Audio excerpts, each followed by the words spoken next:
हाय। Hello. नमस्ते। ये motivational dreams का पहला वीडियो है जिसमें हम लाइफ के बारे में आपसे बातें करेंगे। उम्मीद है आपको ये वीडियो पसंद आएगा और अगर पसंद आता है तो आप इसे दूसरों तक जरूर शेयर करिएगा। लाइफ इंग्लिश शब्द है। अगर इसके अल्फ़ाबेट को हम अलग अलग करें तो टोटल 4 अल्फ़ाबेट लाइफ में आते हैं। LIFE। आइए इनके बारे में जानने की कोशिश करते हैं कि आखिर ये लाइफ कहती क्या है हमसे। एल एल फॉर होता है लिव पॉजिटिव। पॉजिटिव रहना बहुत ज़रूरी है हमारे लिए। एक एग्जांपल में अगर मैं आपको बोलूं कि हमें अगर कोई टारगेट दिया जाए कि हमें 6 मीटर की दूरी तय करनी है रोड पे, हमारे लिए आसान होगा रोड पे चलना। अगर सीन चेंज किया जाए और कहा जाए ये 6 मीटर की दूरी आपको छत पे चलनी है, फिर भी आसान होगा हमारे लिए।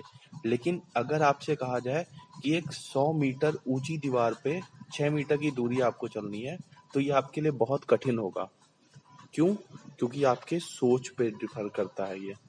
अगर आपने सोच लिया कि ये मुश्किल है तो ये मुश्किल है। आपको अगल बगल देखने में डर लगेगा और ये चीज मुश्किल हो जाएगी।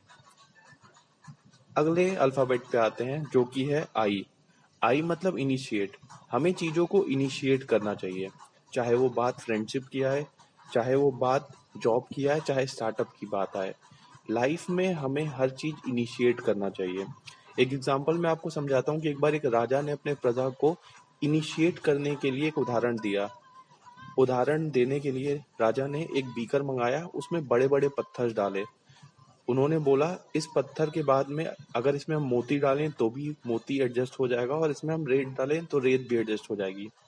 तो हमें क्या करना है, हमें चीजों को इनिशिएट करना है। रेत और मोती हमारी सेकेंडरी चीजें हैं। प्राइमरी चीज ये है कि हम चीजों को इनिशिएट करें, फर्स्ट स्टेप ले।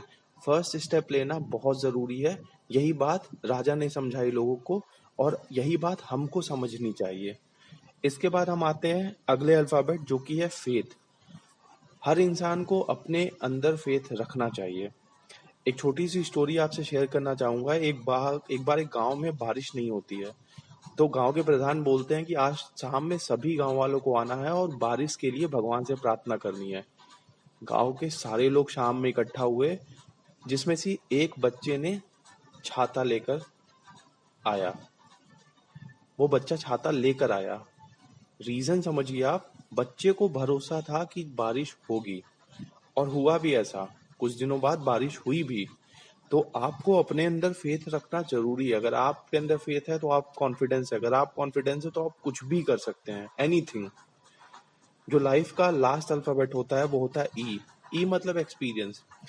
इंसान को अपने एक्सपीरियंस के साथ साथ दूसरों के एक्सपीरियंस से भी सीखना चाहिए।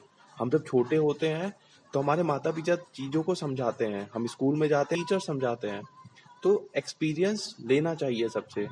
एक एक कहानी आपके साथ शेयर करूंगा। एक बार होता क्या, एक आदमी कॉफी शॉप में बैठा रहता है और कॉफी शॉप में वो जब जाता है तो देखता है कि एक कुकीज का पैकेट और एक कॉफी लेकर के अपने चेयर में सर्व कराता है। वो देखता है सामने जो बैठा था वो उसकी कुकीज में से उठा करके खाने लगता है।